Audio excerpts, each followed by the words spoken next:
Assalamualaikum warahmatullahi wabarakatuh. Halo semuanya, saya Riki Samres Tompul dari kelas Fisika 22C untuk mata kuliah persamaan diferensial dengan dosen pengampu Pak Triandri Putrapia, SSI, MSc. Sini saya akan menjelaskan materi implementasi Red Problems Growth Population kepada Python. Sini saya akan menggunakan Google Colab sebagai agar saya bisa implementasikan Python saya. Pertama, kalian bisa lakukan pip install matplotlib agar bisa menjalankan graf ini nanti. Jika kalian sudah install, maka akan seperti ini. Kedua, kalian bisa masukkan rumusnya. Di sini saya akan menggunakan A, B, C, D daripada alpha, beta, dan sebagainya agar mempermudah nanti membuat rumusnya. Sebagai tambahan, saya juga akan menggunakan Rn atau mangsa, rabbit yaitu kelinci sebagai representasi populasi mangsa, dan Fn atau fox atau rubah sebagai representasi populasi predator. Dengan rumus yang itu yang pertama, R n tambah 1 sama dengan R n tambah Rn aksen kecil a 1 kurang Rn 1 kurang Rn per K dikurang Rn aksen kecil b Fn.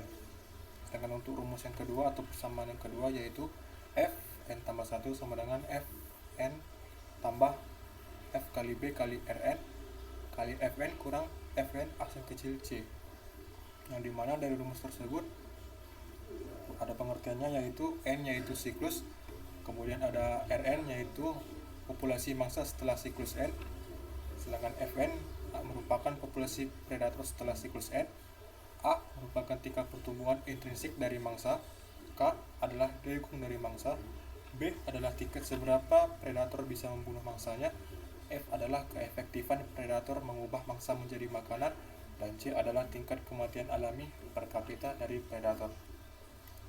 Sebelum kita masuk ke implementasinya, sini saya buat asumsi dari persamaan tersebut atau persoalan ini bahwa 1. Predator hanya mati karena penyebab alami atau tidak dimangsa predator lainnya. Sebagai contoh, rubah maksudnya tidak dibunuh oleh predator lain yang lebih kuat atau lebih hebat seperti harimau atau buaya atau semacamnya. Yang kedua, mangsa hanya mati karena predator membunuhnya.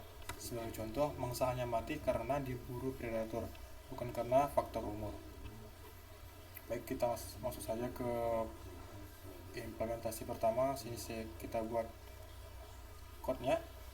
Karena kita belum import library, jadi kita import library-nya dulu. Di sini kita hanya butuh dua library saja dari Python. Yang pertama ada import matplotlib.pylon splt. Yang kedua ada import numpy snp. Yang pertama kita juga implementasikan variabel-variabelnya. Yang pertama variabel cycles atau jumlah siklus. Untuk cyclesnya kita buat saja 3000. Sedangkan untuk variabel mangsa atau prey kita buat saja untuk populasi awalnya atau initial population R0 sama dengan 50. Untuk tingkat pertumbuhan awalnya atau A sama dengan 0,04. Sedangkan untuk daya dukung dari atau kapasitas yang mendukung dari populasi mangsa K sama dengan 1200. Dan tingkat serangan per kapita predator atau rubah kepada mangsa atau kelinci kita bisa buat simbolnya B sama dengan 0,003. Sedangkan untuk variabel predator atau pemangsa atau rubah yaitu untuk populasi awal rubah yaitu F0 sama dengan 20.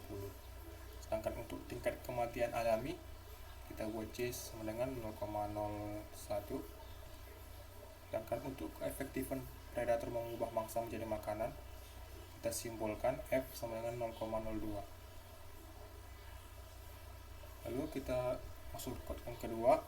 Sini kita buat variabel baru yaitu prey population sama dengan R0 atau dari populasi awal yang sudah kita masukkan dari code pertama tadi. Untuk predator population sama seperti yang tadi kita buat masukkan tadi F0. Untuk marker size-nya kita buat 2. Ya, jangan lupa kalian run ini ya biar berjalan dengan lancar programnya. Yang ketiga, untuk pemodelan populasi mangsa menurut persamaan Lord Cavolterra.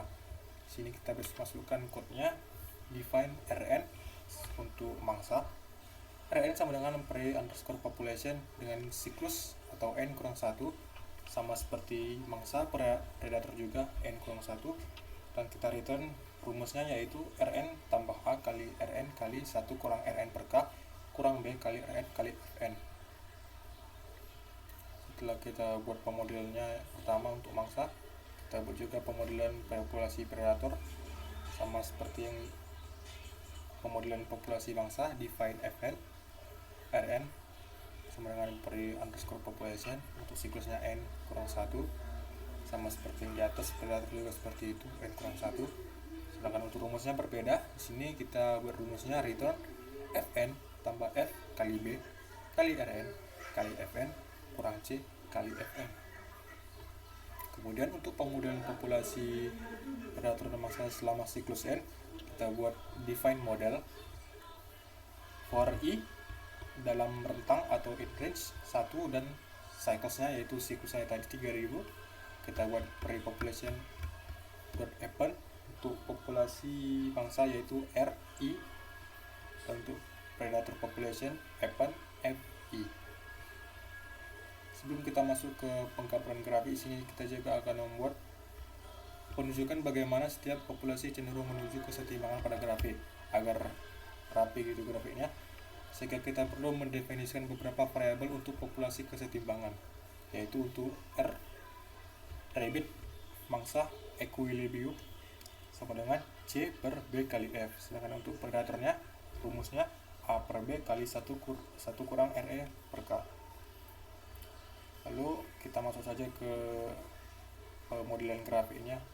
Untuk grafik yang pertama kita buat untuk populasi predator dan mangsa. Kita buat saja define plot underscore predator underscore prey. Untuk plot figurnya ini yang pertama PLT figure, yang karena sini nanti ada dua figur. Yang kedua ada PLT.xv line. Sini untuk mangsa kita buat RE, untuk colornya red sama seperti mangsa, predator juga sama FE dari kesetimbangan grafik. Kemudian untuk warnanya juga color red. Line style-nya kita buat seperti ini, mendatar dan menurun.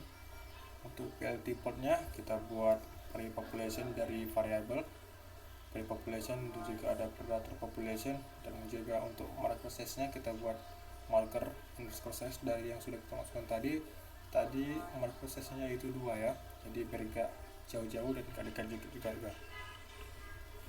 Kemudian untuk PLT.x label adalah untuk yang bawah menurun kita buat populasi mangsa, dan untuk yang menyamping ke atas kita buat populasi predator. Dan untuk judulnya nanti, judul grafiknya kita buat populasi predator dan mangsa.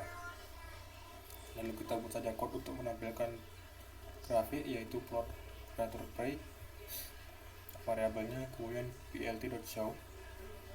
Sini terlihat grafik dari populasi mangsa dan predator. Sini grafiknya cukup unik ya, karena ada bagian memutar begini, terlihat unik dan sedikit rapi ya, sedikit cantik. Di sini populasi mangsa ya, bisa kalian lihat berubah-ubah juga seiring dengan mereka sebagai rantai makanan dia digulung terus menerus. Sedangkan untuk populasi predator atau rubah bisa kalian lihat sedikit mencolok ataupun jomplang, karena memang dari beberapa siklusnya juga mereka membunuh atau memakan kelinci, jadi memang beberapa pertumbuhan populasinya sedikit meningkat atau bahkan sangat meningkat. Sekalian di sini saja grafiknya. Kemudian kita masuk ke pemodelan grafik yang kedua, yang dimana ini adalah pemodelan untuk grafik predator dan mangsa dari waktu ke waktu. Kita buat saja variabelnya define plot population time. plt.figure kita buat ini adalah figur yang kedua. Untuk plt.x line kita buat ya ini f predator fox. Untuk warnanya red, line style-nya kita buat seperti yang tadi, yang nanti merah-merah ini. Yang kedua sama seperti yang tadi, yang predator yang mangsa juga kita buat sama, colornya sama, lensa sama. Untuk plotnya kita buat, karena range-nya adalah siklus ya, nanti sini grafiknya akan sesuai dengan rumus ini, range dari siklus yang sudah kita masukkan persamaannya tadi di atas. Kemudian kita buat variabelnya, kita masukkan saja. Untuk yang pertama variabel mangsa, population. Untuk judulnya atau labelnya kita buat population atau populasi mangsa. Untuk yang marker size-nya sama seperti yang pertama tadi, marker size-nya 2 berarti. Untuk yang kedua juga sama, untuk predatornya sama, akan hampir sama Bu, 2 predator population. Kemudian untuk PLTXY label yang bawah, data population atau populasi, yang PLTX label time adalah waktu, PLT title adalah predator dan population over time. Untuk populasi predator dan mangsa dari waktu ke waktu. Kemudian PLT legend agar grafik itu dengan lancar. Kemudian bisa kita tampilkan grafik predator dan mangsa dari waktu ke waktu menggunakan code sama seperti yang pertama tadi, plot underscore population underscore time plt.show. Maka di sini tidak jelas bahwa grafiknya di sini menunjukkan bagaimana populasi dari mangsa dan predator atau populasi kelinci dan rubah dari waktu ke waktu. Untuk yang berwarna biru merupakan populasi kelinci, dan untuk yang berwarna orange merupakan populasi rubah. Sini populasi rubah atau pertama kita populasi kelinci dulu ya. Bisa terlihat bahwa sedikit menjomplang dari siklus pertama 0, terus naik, terus ini patah banget, ini curve lagi, sampai akhirnya menjadi stabil populasinya karena mungkin sudah beradaptasi dengan populasi rubah yang sebagai predator. Kemudian sebagai rubah sebagai predator juga tidak terlalu jomplang karena memang mereka sebagai naluri predator juga makanannya adalah kelinci, jadi mereka ya tidak terlalu jomplang karena mereka populasinya hampir stabil sampai siklus 3000 ketika dimulai pada siklus 2000. Jadi pada siklus 2000 ini mungkin predator rubah dan kelinci mengalami cara hidup yang berbeda, mereka sudah beradaptasi dengan predator ataupun mangsanya. Jadi pada siklus 0 sampai 1500 terjadi masa adaptasi sehingga terjadi kejomplangan di sini pada kelinci. Bisa kalian lihat saja grafiknya di sini. Cukup sekian saja dari presentasi saya terkait implementasi cross population untuk materi red problems menggunakan persamaan Lotka-Volterra. Jika ada kesalahan, saya mohon maaf atau kalian bisa koreksi di bawah. Terima kasih.